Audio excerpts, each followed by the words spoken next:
Salut toi. Salut toi. J'ai hésité pendant un moment à faire cette vidéo bilan de la chaîne, parce que j'avais dit quand même déjà beaucoup de trucs dans la vidéo des 5 ans il y a quelques mois. Mais je me suis dit qu'avant d'attaquer 2018, j'avais encore quelques trucs à vous raconter. Vous êtes bien installés? Bonjour, j'aurais besoin d'une place pour le grand jeu s'il vous plaît. C'est bien.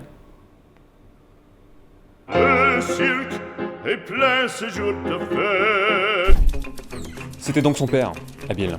Alors, la dernière fois dans la vidéo des 5 ans, j'avais dit qu'il restait 5 épisodes au Fossoyeur de film. Je ne sais pas compter, apparemment, parce qu'il en restait 6. Ce qui fait que là, maintenant, tout de suite, il en reste 4, ce qui à ce rythme nous mène en septembre. Et d'ailleurs, j'aimerais bien diffuser le tout dernier épisode en avant-première au festival Frames à Avignon. À bon entendeur. Alors je reprécise, le personnage ne disparaîtra sûrement pas totalement, c'est quand même l'emblème de la chaîne, mais c'est l'émission sous sa forme actuelle qui va disparaître, sous sa forme de chronique fiction avec les aventures du Fossoyeur à suivre. Ce qui est cool aussi, c'est qu'on a eu une aide du CNC pour les derniers épisodes, ce qui va permettre en fait de tout réinsuffler ici dans le Pandora, qui du coup produit, et de rémunérer tous les gens qui participent à l'émission. Parce que autant je me fais l'écriture et le montage, autant sur le tournage, l'organisation et tout ce qui est vraiment production au sens large, on commence à être un paquet sur le projet, donc c'est vraiment bien, ça va permettre de professionnaliser le truc, ce qui est cool. Excuse-moi, tu as tort d'apprécier Star Wars 8.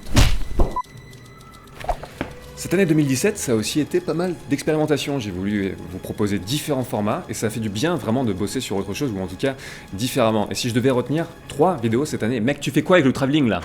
Si je devais retenir 3 vidéos, donc, je pense que la première, ce serait la fausse bande-annonce qu'on a fait pour les 5 ans de la chaîne, quand c'est vraiment éclaté à tourner. C'était rafraîchissant parce que c'est un genre de format que j'avais pas fait avant.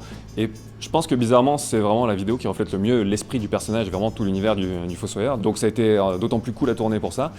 Deuxième vidéo que je retiens, Almeria Quest, avec ce gredin de capitaine quand on est parti à la recherche des lieux de tournage en Espagne. Déjà parce que c'est un super souvenir de tournage, et en plus c'est vraiment le type de format que j'ai envie de développer sur la chaîne. Déjà ça AR, ça permet d'appréhender des vidéos un petit peu différemment, avec un type différent de mise en scène. Et en plus, toutes les émissions jusque-là que j'ai vues qui vont sur les lieux de tournage, généralement, font « voici un lieu de tournage, c'est celui-là ». Et généralement ils font un petit historique de la région et point barre.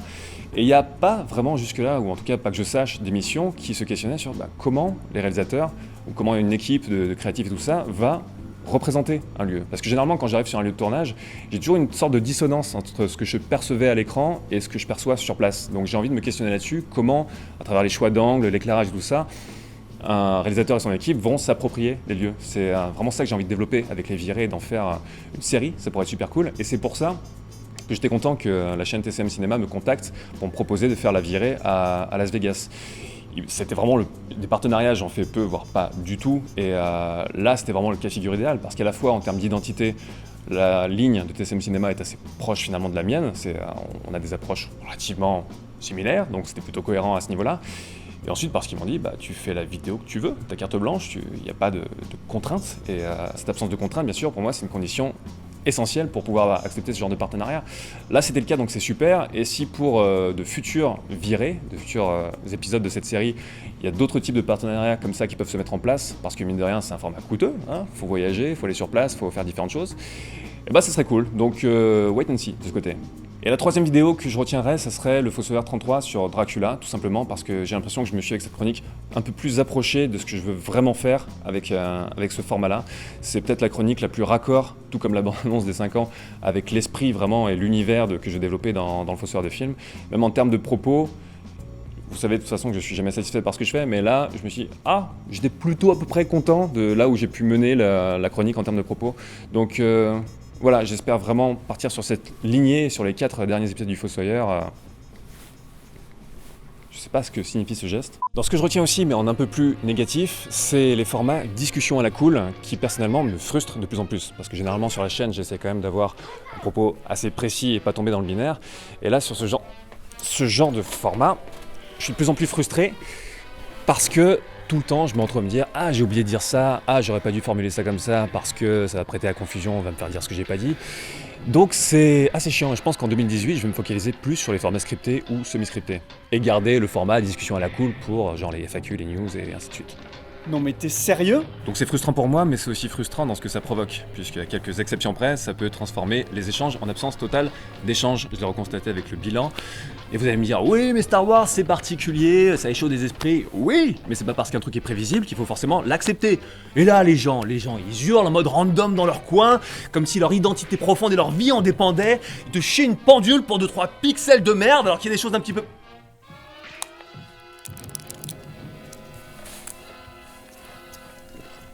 sais, j'en ai vu des avis négatifs intéressants sur Star Wars, mais tellement peu. Ah, on est pas bien là. Il y a eu aussi Frames, le festival Frames cette année, c'était génial, c'était en septembre, c'était la 2e édition. On a mis en place des rencontres professionnelles avec des échanges super enrichissants. C'était cool. Il y a aussi les apartés, c'est des formats qui vous permettaient de rencontrer des créateurs que vous aimez bien en petit comité réduit. Vous avez kiffé, et nous aussi on a kiffé. Et cette année, il va y avoir la 3e édition en septembre. Ça va être cool, ça va être la 2 en mieux. Venez. Mec, on tourne sur fond vert. En 2017 aussi, j'ai tourné dans une web-série qui est vachement cool. C'est une comédie fantastique qui s'appelle Zone 42. Je suis content. J'ai un rôle dedans qui est assez particulier, je ressemble au Crypt Keeper dans les contes de la crypte, enfin pas physiquement, mais c'est un petit peu le même rôle, le même genre de rôle, vous me comprenez? Bref, je vous mets les liens de la web série en dessous de moi, dans la description de la vidéo, il faut aller la voir, c'est vachement cool, ils sont en train de diffuser le 3e épisode, et il y en aura plus. Il faut foncer, je sais plus si j'ai déjà dit ça. Est-ce que quelqu'un veut débattre de Star Wars avec moi? Qu'est-ce que je fous là? Le cirque est plein ce jour de fête. Donc pour ce qui arrive pour 2018, alors comme je le disais bien entendu, la fin du Fossoyeur, ce qui ne veut pas dire qu'il n'y aura plus de chroniques dans l'esprit du Fossoyeur, il y aura encore des chroniques avec ce type d'humour, avec cette manière d'approcher les sujets. Je vais aussi continuer les nouveaux formats, forcément, genre les virer. Quand je vous parlais dans la vidéo des 5 ans de vidéos que j'aimerais faire sans format préétabli, c'est typiquement par exemple ce que j'ai fait sur l'échec de la science-fiction et aussi sur le problème actuel des bandes annonces. C'est des chroniques que je fais sans me préoccuper de savoir si je vais les appeler après séance, aparté, machin ou machin. Je fais la chronique que j'ai envie de voir, boum, je lui donne le titre de son sujet, tout simplement, sans essayer de correspondre à un canon préétabli. Les projets de fiction en dehors de la chaîne, ça je vous en ai déjà parlé, mais je vais pas vous en dire plus, je vais pas trop teaser avant vraiment qu'il y ait du solide à vous montrer ou à vous annoncer, donc ça on verra, mais ça va être une année charnière à ce niveau. Ce que je peux vous teaser par contre, c'est qu'on prépare un projet d'émission ici au Pandora qui répondra au nom de Pandora's Box, qui serait une émission cinéma, d'un format idéalement de 40-45 minutes, qui serait une publication d'à peu près 2 fois par mois, idéalement, ou 1 fois par mois, on va voir. Et ça serait une émission pas forcément uniquement centrée sur l'actualité, on aborderait toutes sortes de sujets qu'on a envie de traiter, et j'avais envie vraiment de mettre en avant cette jolie petite famille qu'on a ici au Pandora, avec différents profils, différentes approches, et voilà, il pourrait y avoir une équipe tournante selon les émissions. En ce qui concerne les conventions et festivals en 2018, pour l'instant, rien de prévu, à part bien entendu le festival Frames à Avignon en septembre, je le rappelle. Je vais pas vous mentir, le format traditionnel des conventions me convient de moins en moins, avec ce côté un petit peu, j'aime vous rencontrer, mais vous rencontrer à la chaîne avec quelqu'un qui me dit toutes les 42 secondes, non, faut passer à quelqu'un d'autre, c'est un peu problématique, donc j'essaie de privilégier vraiment les conventions atypiques qui permettent d'être dans un rapport beaucoup plus détendu et de prendre plus le temps, genre les historiques de Montbazon, genre les Geek Ferries à Celles-sur-Cher. Pour l'instant, rien de prévu de ce côté-là, si c'est le cas, je vous en dirai plus. En fait, cette année, par contre, j'ai plus des festivals de cinéma prévus auxquels je serai présent. Je serai notamment présent au festival Viva Patrimoine fin janvier, je serai aussi présent au festival Gérard Armé, fin janvier, début février, et je serai présent au festival du film canadien de Dieppe en mars. Voilà pour l'instant ce qui est prévu. Du coup, on termine par une petite FAQ des familles. Je vous ai demandé de me poser des questions sur Twitter, j'en ai sélectionné quelques-unes. On attaque séance tenante. Avec la fin des UFDF, est-ce que tu prévois de faire une autre série dans le même genre ? Non, du coup, si j'arrête cette série, c'est pas pour refaire exactement la même chose derrière. Après la fin des épisodes du Fossoyeur, vas-tu continuer à faire des fictions sur ta chaîne? Et si oui, as-tu déjà des idées? Alors, il y aura des éléments de fiction, mais comme j'ai dit, ça sera pas des éléments de fiction suivis, au sens où tu suis les aventures d'épisode en épisode d'un personnage. Ça sera des éléments de fiction un petit peu éparpillés, qui s'adapteront sûrement au sujet des différentes chroniques. Y aura-t-il un spin-off du Fossoyeur de film centré sur la vie de Pupus? Absolument, et voici l'affiche. T'intéresses-tu aux nombreuses très jeunes chaînes qui font de l'analyse de films en regardes-tu? Eh bien mon cher Léo, oui, et je vais vous en conseiller 3. Déjà Versus, qui est une chaîne qui prend 2 films qui ne sont pas forcément liés au premier abord, mais qui en fait sont beaucoup plus proches qu'il n'y paraît, et qui les met en comparaison, et qui les analyse en parallèle comme ça. C'est vraiment assez original et vraiment bien vu, donc c'est du bon boulot. Je vous conseillerais aussi la chaîne de Monsieur Bobine, pareil, qui fait un bon boulot avec une constance qui est tout à son honneur. Et enfin, c'est pas vraiment du cinéma, mais c'est Alt 236. On vous en a parlé assez souvent ces derniers temps sur Twitter, notamment avec ce bon Patrick d'Axolot. Et voilà, c'est pas proprement parler du cinéma, mais allez faire un tour sur cette chaîne. C'est plutôt contre-culture, culture de l'étrange. Et vous allez comprendre tout de suite pourquoi ces sujets, cet univers me parle autant. Ça affleure le cinéma, mais ça va au-delà. Bon, il y a bien sûr beaucoup d'autres chaînes qui sont très quali, mais voilà, c'est juste une première petite sélection. Les autres chaînes, je vous en parlerai à d'autres occasions. Je peux pas mentionner tout le monde. Pourquoi ne présentes-tu que des films américains et jamais des films moins connus dans le Fossoyeur de films? Alors, écoute, des films américains pas connus déjà, ça existe. Et ensuite, je sais pas, Della Morte Della More, Frayeur, Fitzcarraldo, Battle Royale 2, Bunker Palace Hotel, Le Nom de la Rose, tout ça c'est américain? Je ne crois pas. Salut, pourquoi ce nom du Fossoyeur de films alors que tu traites de films récents? Mais avec les Fossoyeurs, je traite pas de films récents. Si? Penseras-tu remettre régulièrement du contenu sur la chaîne Le Fossoyeur de séries? Mais j'ai pas de chaîne Le Fossoyeur de séries. Si? Bonjour, as-tu déjà choisi la personne qui incarnera le père du Fossoyeur? Bonjour François, face à une politique poussant de plus en plus à l'uniformisation des contenus, peut-on envisager l'après-Fossoyeur sur un autre média que YouTube? Alors c'est vraiment compliqué comme question parce que, à moins de trouver vraiment une autre plateforme ou d'en créer une suffisamment costaud pour accueillir tous les créateurs de contenu qui sont pas les plus calibrés et qui sont pas satisfaits par le fonctionnement de YouTube actuellement, c'est vraiment complexe. Pour l'instant, YouTube reste un petit peu inévitable, surtout quand tu es professionnel de l'audiovisuel et que tu bosses à plein temps sur la vidéo et que ça constitue une de tes sources de revenus.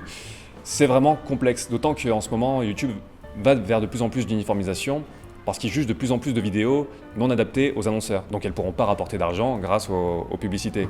Non pas que ça soit des sommes démentielles, mais bon, quand tu bosses dans l'audiovisuel, ça te permet d'en vivre, mine de rien. Et là, non content de calibrer de plus en plus son système, YouTube pète un plomb. L'interface est buggée à l'extrême et sont jugées inadaptées aux annonceurs des vidéos qui n'ont rien d'inadapté ou de sensible. Moi, toutes mes dernières vidéos, elles ont été jugées non adaptées aux annonceurs pendant un certain temps avant que je fasse une réclamation et que la monétisation revienne, généralement après que la vidéo ait fait l'essentiel de ses vues. Ce qui vraiment fout dans la merde. Donc je sais pas comment ça va évoluer. Il y a bien sûr d'autres modes de financement qui existent, notamment le financement participatif avec des plateformes comme Tipeee où les communautés peuvent aider les créateurs qu'elles aiment bien. Je suis sur Tipeee. Allez faire un tour sur Tipeee. Donc voilà, on verra en 2018 comment ça va évoluer, mais ça préoccupe. Salut Françoyeur, est-ce qu'il y aura d'autres vidéos avec Nexus 6? Je précise également, j'ai complètement oublié de le faire, que je fais des ciné-clubs, j'anime des ciné-clubs de temps en temps au Pandora, et le prochain sera le 30 janvier sur Jack Burton dans les griffes du mandarin de John Carpenter. On va bien s'amuser, si vous êtes dans le coin, venez, passez, ça va être bien. C'est fini pour ce bilan, maintenant on attaque 2018, ça va être bien, bien. À bientôt. Toreador, encore, toreador, toreador.